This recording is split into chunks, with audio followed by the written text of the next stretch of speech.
Greetings everyone, I'm Chuck Schoner with Idealliance and welcome.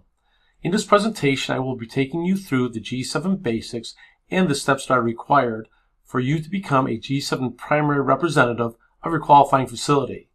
This is achieved by working with a G7 expert that will be leading your facility certification. This presentation outlines the 10 basic steps that are required as outlined in the affidavit and is required to accompany your facility submission to RIT. I highly recommend that you access the training deck that goes into a much deeper dive on the information this presentation covers. Access information for the G7 Basics document can be found on slide 5. So let's get started. This is an example of the affidavit checklist that must accompany your facility certification. The information must be completed by the G7 expert that is overseeing the certification of your facility. Once the tasks and accomplishments have been fulfilled, the G7 primary representative will complete the form by countersigning with the G7 expert. The tasks and accomplishments are designed to familiarize an on-site company representative with the process of the G7 specification and what is required, and to also familiarize them on how to monitor the parameters in a production workflow. Step 1 is to review the G7 Basics document. This goes into an overview of the G7 specification process. This will enable you to better understand what is required and the expected results you will achieve. Below in this slide is the link in which you can access the G7 Basics document. Review and ask any questions you need clarification on to your G7 expert. The following slides are examples of key takeaways you should focus on and which will be of the greatest benefit to you and your role as a facility representative. Step 2 represents the main ingredients of the G7 specification. G7 is based on visual perception by defining a near neutral to give the natural appearance of gray when printed on various platforms using different inks and substrates. The two elements that define the G7 specification is tonality and gray balance. The G7 process greatly simplifies the calibration of CMYK.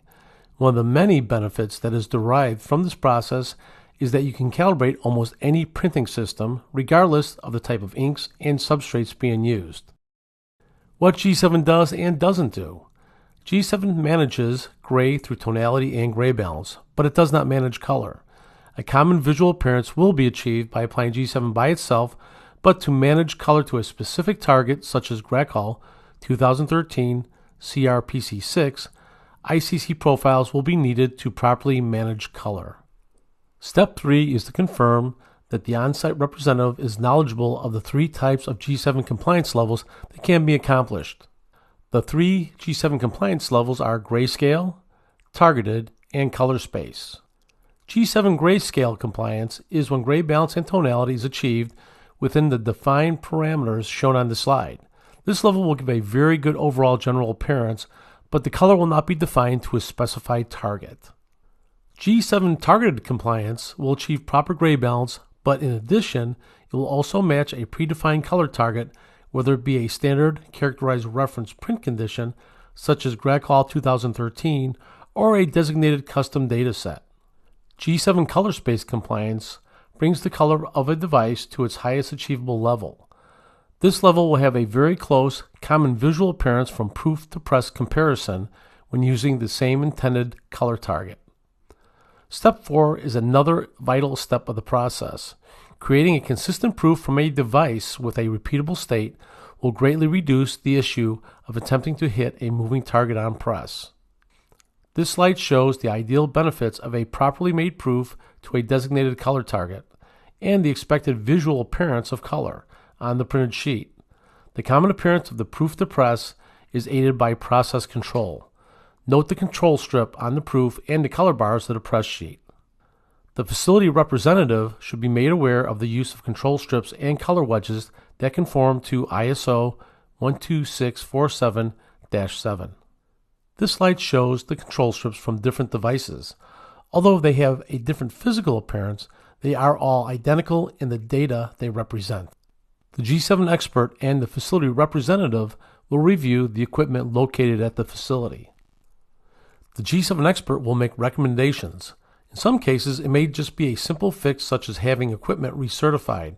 In other circumstances, some equipment may be aged beyond its usefulness with current technology. Although the cost of new equipment purchases can offer sticker shock to some people, the benefits of the right equipment for the right job will be paid back in interest when taking the savings in labor and material costs are realized. Step 7 ensures that the primary facility representative understands the functionality of the equipment being used at the facility. More importantly, how to measure and analyze the data for accurate information that can be used for timely adjustments during production. This slide represents an example of equipment being used in a live production run. This slide illustrates the areas that are generally targeted during calibration and confirmation. The CMYK lab values are measured and confirmed, then the RGB overprints are read. Tonality is then checked as well as proper gray balance, starting with the HR patch and then confirming the HR and SC areas of the P2P target. The G7 expert will review that the equipment on site is not only adequate for calibration, but also for quality and process control. This illustrates equipment that can be used at press side, spot checking control strips, and process control confirmations. This slide gives some detail on the type of equipment that can be utilized in your facility. The most important decision is on how you will benefit from the device you choose. If you choose a handheld unit, a device that is perfect for press side spot checking, process control, but will be adequate for reading larger calibration charts, a G7 expert can help you evaluate your situation and recommend what is best for your given situation. Step 9. Controlled and consistent lighting. Color evaluation is affected by lighting and should be regarded as important as the facility measuring equipment. Improper or poor lighting can have a huge impact on lost press time, labor, and materials. Remember, everyone sees color a little bit differently. Different people viewing color under different lighting conditions will compound judgment errors. With the change in lighting, metamerism is now introduced and color is skewed even further. If the viewing light source is standardized, one major obstacle is removed from the process. Step 10. The G7 expert will assess the G7 compliant software and monitor calibration within the facility. Many of today's workflows and RIPs already have the ability to perform a G7 calibration and create the ICC profiles needed to control color to a predetermined color target. The highlighted link below will bring you to a list of Idealliance qualified G7 vendors. Monitor calibration and profiling is not a function that is used as widely in the printing industry as it should be. This can result with the same issues as to judging color under different lighting conditions.